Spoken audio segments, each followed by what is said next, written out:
Good day once again. Welcome to Henry's Impact International Academy, and today we're going to be treating a whole new playlist on our third topic from the JUPEB curriculum, biology or to microbiology, and that's going to be structures, morphology and characteristics of microorganisms.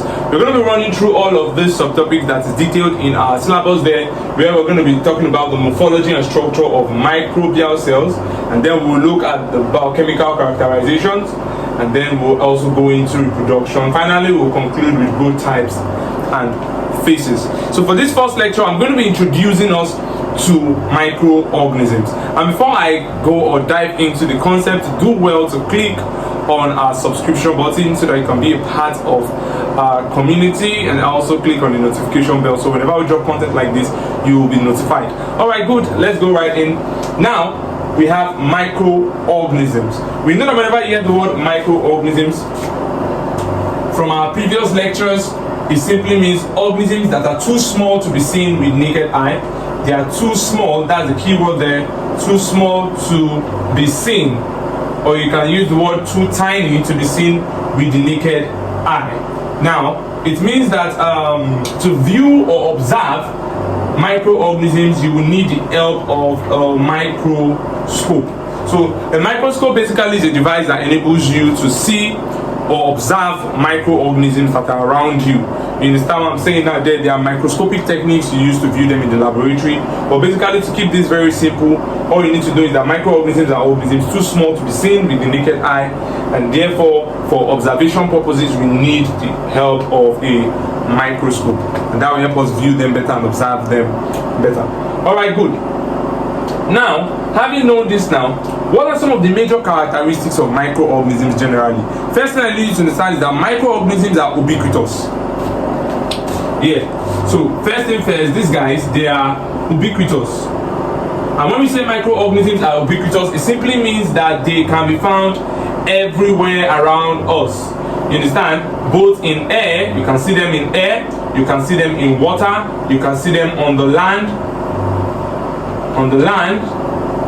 and so many other regions of our biosphere. So you find them there. One other thing again about microorganisms there is that they are usually present in cellular forms. You get what I'm saying now? So most of them are unicellular, and that's usually what accounts for their small nature. So unicellular. We also have sometimes where they might actually form a colony or a filament, thereby they will not be able to be seen because of that aggregation. So good, but most of the times they are found in unicellular forms. Good. Now, having known this, we have major classes of microorganisms. Classification, general classification of microorganisms. Good. Now, microorganisms are usually classified based on their mode of nutrition. So we classify them, putting into consideration similarities among organism mode of nutrition. So we look at mode of nutrition. So they can be classified based on mode of nutrition, because we know that some of them can do autotrophic, some of them heterotrophic mode of nutrition. We also look at their cell structure. So there is usually a difference in the cell makeup of this organism, and they also use that as a yardstick to classify microorganisms. So finally, there is usually differences in their genetic makeup. So good. In microbiology here, when we want to classify microorganisms that we'll be considering in microbiology here, we are going to be looking at organisms like the bacteria itself. So bacteria, are you getting me now? We're going to look at the fungi. We're going to look at viruses. In our previous lectures, topic 2, some of all these things have been discussed in those lectures. But what we're going to be dealing with here, we're going to be looking at morphology and structure of all these organisms. Good. So viruses. Then we are going to look at your protozoans, which are like animal-like protists, and then we'll also consider the algae. One thing about this algae here is that you have them in both microscopic and the macroscopic forms. When you look at algae in microscopic form, you're looking at organisms like chlorella, and then when you're looking at them in their macroscopic forms, then you are looking at your seaweeds generally. That's where you have your rhodophyta, your phytophytas, and all your seaweeds. They fall under that category. So these are part of the organisms you are going to be dealing with in microbiology, and that's what serves as the classification for microorganisms. So briefly, let's just talk about each of these ones one after the other. We're not going in-depth lecture. We talked about them earlier on, just before we dive into the lecture that we'll be needing based on the curriculum. So in bacteria here, we can just quickly remind ourselves that bacteria are prokaryotic, right? So they are prokaryotic organisms, meaning that they do not have what they call it, a well-defined nucleus, and they lack membrane-bound organelles. Very important. So good there. As we know that they are prokaryotic, we also have to appreciate the fact that these guys have a circular DNA. Are you getting now? They have a circular DNA which is usually suspended in the cytoplasm. It's suspended in cytoplasm. So you find it freely suspended within the cytoplasm. Good. Now, we know that these bacteria, their cell wall are usually made up of peptidoglycan. Are you getting now? Some other murine component based on our previous lecture. Are you getting that now? So that's also one of the characteristics of these guys. Some examples of bacteria that you might want to know, common ones, we have the E. coli, right? We have the E. coli. That's the Escherichia coli. We also have your Staphylococcus species. You have the Staphylococcus species. You have your Streptococcus, and a larger range of organisms that fall under the bacteria.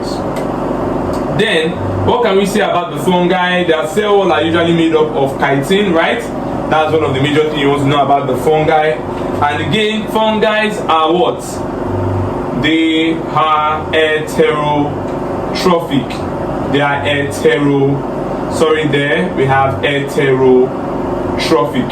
So you understand that now. When we say that fungi are heterotrophic, that means they usually depend on other organisms for food. Are you there now? So that's for fungi. Some of the major or basic examples of fungi, we've treated this also in our previous lecture. We will be looking at people like epidemophyton, right? Epidemophyton, which is a common cause of ringworm. You have your trichophyton as well, also a common cause of ringworm. Then you have other many of those things. We have molds. Generally, you have your molds, you have your mushrooms. All those guys are fungi. Yes. So yeah, in viruses, we know that viruses, particularly, these guys are usually made up of what? Two major things, right? They have their nucleic acid. That is, they are made up of nucleic acid on their nucleic materials, which can either be DNA or RNA, or can never be both at the same time. So the viruses are made up of nucleic acid, plus they also have what? They also have protein codes. They also have a protein code. Usually we can call that a capsid. Yes. So they have protein codes which you can usually call capsid. Now, one thing I want us to take note of here, unlike the fungi, when you go talk about the fungi have both those that are unicellular and those that are multicellular. For example, the unicellular fungi, which is what we call the cellular fungi, is the yeast. Are you getting that? And every other member there are usually in the multicellular stage. Good. Now, viruses, on the other hand, are acellular organisms. So when you get those viruses, you want to remember that viruses are acellular. What does that mean? They lack cells. Yes, they lack cells. One other thing I need you to understand about these guys here is that viruses are referred to as obligate parasitic organisms. They are obligate parasites. Yes. So for you to be an obligate parasite, that means you literally need to be, in fact, to be more precise, we have to add it intracellular. They are obligate intracellular parasites. Yes. Intracellular parasites or organisms. Now, why do we say this? They have to be found within a cell. Are you getting me now? For them to carry out their biological activities, basically reproduction. So for viruses to reproduce, they need to be within a cell and they need to utilize the functional processes of the cells where they find themselves to be able to reproduce, which is the host. Are you getting that now? So that's basically it. We'll look at a wide range of viruses very soon. We'll be looking at all those your corona, the common corona pandemic that we just experienced. You look at the Toga virus, you look at that, then we'll look at the polio virus, the pox virus, and so many like that. Even the tobacco mosaic virus, that's your TMV, the most common virus, that's the first virus to be properly. Okay, good, very good. So we have the protozoan now. The protozoan are also special organisms.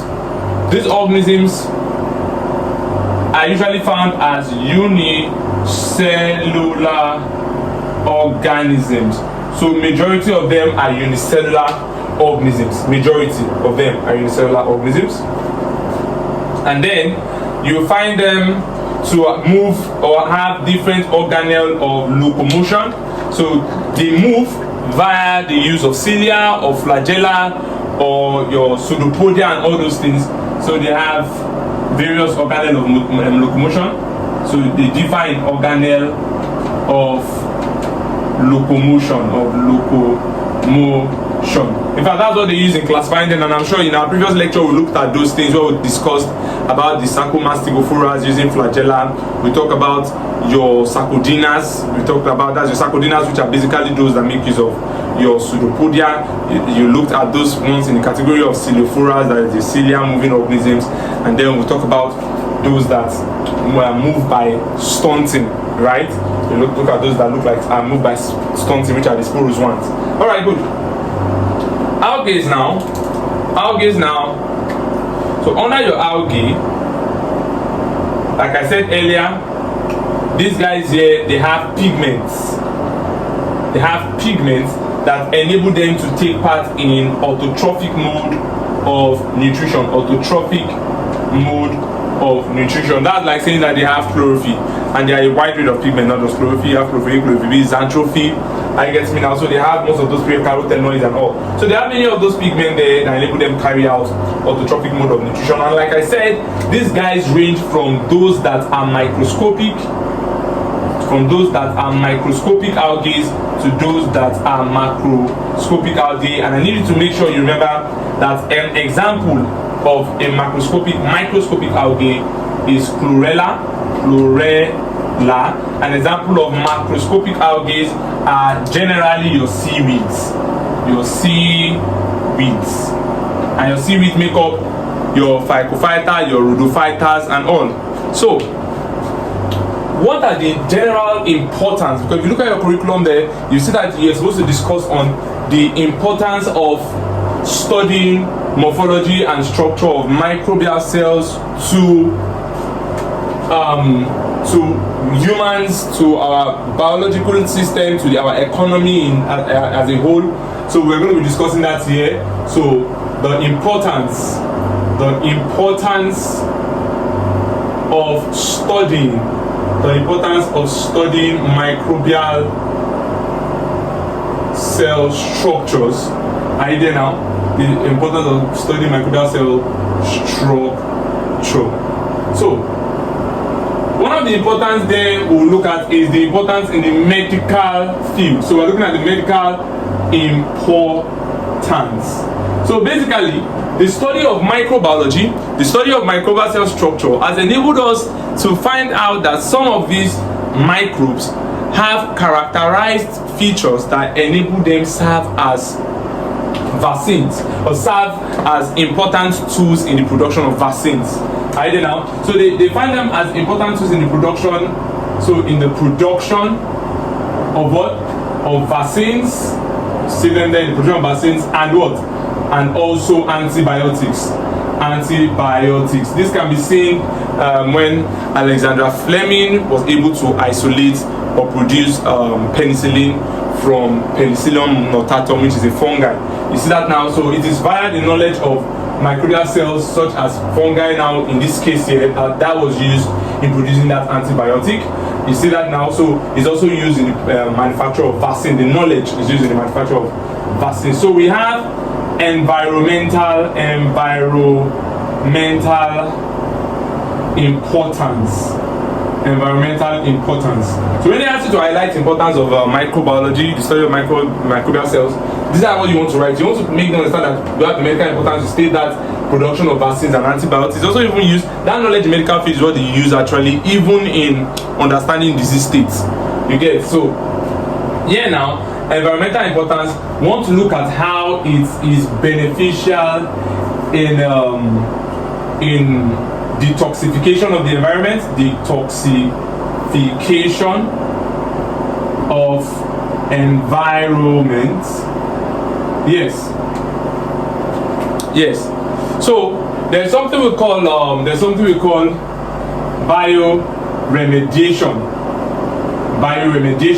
So this bioremediation here involves the use of microorganisms to degrade or detoxify water bodies or air bodies. Now this is what we mean. So whenever, for instance, there's an oil spillage, so let's take for instance there's an oil spillage, the knowledge of microbial cell in general has enabled scientists to understand or discover the importance of a bacteria we call Pseudomonas in degrading oil, which will serve as a means to remove the oil spillage from the water body. So Pseudomonas now is a microbial cell that has a unique characteristic feature that enables the detoxification or degradation or removal of oil from water body. So whenever there's an oil spillage, the organism itself is being used as a tool in removing or solving the problem of the oil spillage. Same thing in heavy metal pollution. So when you're having heavy metal pollution, this was for oil spillage. So if you're having heavy metal pollution, we have a bacteria also that we call the Theobacillus. The Theobacillus bacteria. So that Theobacillus bacteria is useful also in eradicating or degrading heavy metals. That reduces metallic pollution. So that's that in the environmental section. So also another importance there, we'll look at the industrial importance. Industrial importance. So we have found the knowledge of microbial cell very useful in industries, precisely the food industry, the brewery industry, because we have seen where our microbial activities contribute to fermentation, which is a very important step in the production of yogurt, right? And also we see how we use it in the bread industry, fungi precisely, brewery industry. That's where you talk about your Saccharomyces cerevisiae, that is a fungi which actually is used in the brewery industry. So basically here we say it's useful in food industry. It's useful in food industry. We also find them useful in understanding brewery processes. I read there now where I said example is the Saccharomyces cerevisiae, which I said is useful in brewery and even in baking. You get that now? So number 4 there we have the agricultural importance. So for the agricultural importance, it's very normal. We know that microbial cells or microbes, bacteria, they are useful in nitrogen fixation to the soil, which will contribute or enhance growth. So under microbial here, we want to just remember that it's useful in nitrogen fixation. So it's the knowledge that we get from microbiology that makes us understand that some of these bacteria help in nitrogen fixation, which is a useful step in what? Useful step in plants growth. And last but not the least, number 5. So we have number 1 here, medical importance. We looked at the environmental importance. We looked at the industrial importance. Are we there now? Let me just highlight it. So we have the medical importance, we have the environmental importance, we have the industrial importance, we talked about the agricultural importance, and lastly we are going to be looking at the research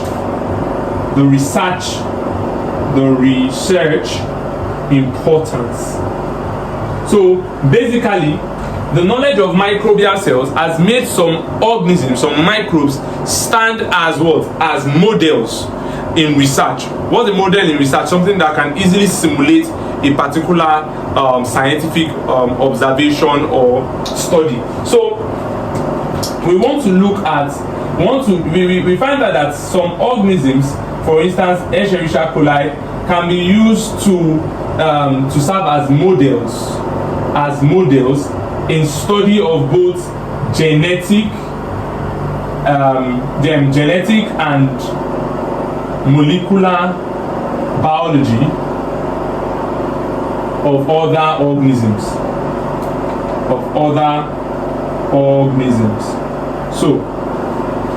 So they can be used as models. Thank you very much, and that will be that for that. Everything here that has been discussed will serve as the part 1 of this series.